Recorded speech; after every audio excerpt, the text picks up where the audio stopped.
Siddipet urban development authority SUDA chairman post కోసం పోటీ నెలకొంది.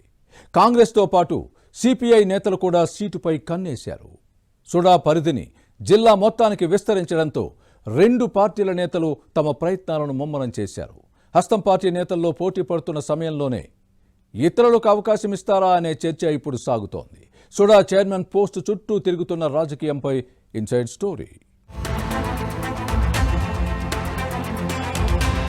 తెలంగాణలో ప్రతిష్టాత్మక పట్టణాభివృద్ధి సంస్థల్లో సిద్దిపేట అర్బన్ డెవలప్మెంట్ అథారిటీ ఒకటి. సుడా చైర్మన్ పోస్టు కోసం రెండు పార్టీ నేతల మధ్య పోటీ నెలకొంది. అధికార కాంగ్రెస్ తో పాటు మిత్రపక్షమైన సిపిఐ పీఠంపై గురిపెట్టాయి. నామినేటెడ్ పదవి కోసం హస్తం పార్టీ నేతలు ప్రయత్నిస్తున్న సమయంలో సిపిఐ పోటీ వస్తోంది. కాంగ్రెస్ నేతలకు ఇది ఇబ్బందికర పరిణామంగా మారింది. గత ఎన్నికల్లో సిపిఐ హుస్నాబాద్ సీటును ఆశించింది. కానీ కాంగ్రెస్ నాయకత్వం పొన్నం ప్రభాకర్ కు కేటాయించడంతో గెలిచి మంత్రి అయ్యారు. పొన్నం విజయం కోసం కృషి చేసిన తమను నామినేటెడ్ పోస్టుల కేటాయింపులో విస్మరించడం తగదన్నది సిపిఐ వాదన.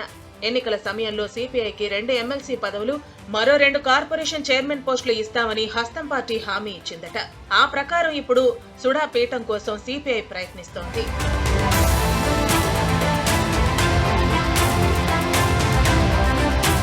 బీఆర్ఎస్ పాలనలోనే సిద్దిపేట అర్బన్ డెవలప్మెంట్ అథారిటీ ఏర్పాటైంది. 2017 అక్టోబర్ 30న సుడా ఆవిర్భవించింది. సిద్దిపేట మున్సిపాలిటీతో పాటు చుట్టుపక్కల 10 కిలోమీటర్ల పరిధిలోని 26 గ్రామాలను పట్టణాభివృద్ధి సంస్థలో చేర్చారు. 2018 ఏప్రిల్ 14న పాలక మండలి ఏర్పాటైంది. రవీందర్ రెడ్డి చైర్మన్ గా పనిచేశారు. ఇటీవల సుడా పరిధి సిద్దిపేట జిల్లా అంతటా విస్తరించింది. హెచ్ఎండిఏలోని వర్గల్, ములుగు, మర్కూర్ మండలాలు మినహా మిగిలిన అన్ని ప్రాంతాలను సిద్దిపేట పట్టణాభివృద్ధి సంస్థలో చేర్చారు. గజ్వేల్, హుస్నాబాద్, దుబ్బాక, చేర్యాల మున్సిపాలిటీలతో పాటు 22 మండలాల పరిధిలోని 286 గ్రామాలను సుడాలో చేర్చారు. దీంతో directorate of town and country planning DTCP రద్దయ్యే అవకాశం ఉంది. సిద్దిపేట జిల్లా మొత్తం సుడాలోనే ఉంది. దీంతో చైర్మన్ పదవి కోసం నేతలు పోటీ పడుతున్నారు. గతంలో సిద్దిపేట నియోజకవర్గం నుంచి ఆశావహులు ఉండేవారు. ఇప్పుడు గజ్వేల్, దుబ్బాక, హుస్నాబాద్ స్థానాల నేతలు కూడా రేసులోకి వచ్చారు. సిద్దిపేట జిల్లా కాంగ్రెస్ కమిటీ అధ్యక్షుడు తూంకుంట నర్సారెడ్డి తన ప్రయత్నాలను ముమ్మరం చేశారు. అలాగే సిద్దిపేట కాంగ్రెస్ నేతలు అత్తు ఇమాం, గాడిపల్లి శ్రీనివాస్, దరిపల్లి చంద్రం, బొమ్మల యాదగిరి, తాడూరి శ్రీనివాస్ గౌడ్ తో పాటు మరికొందరు ఆశలు పెట్టుకున్నారు. మంత్రుల చుట్టూ ప్రదక్షిణలు చేస్తూ లాబింగ్ చేసుకుంటున్నారు.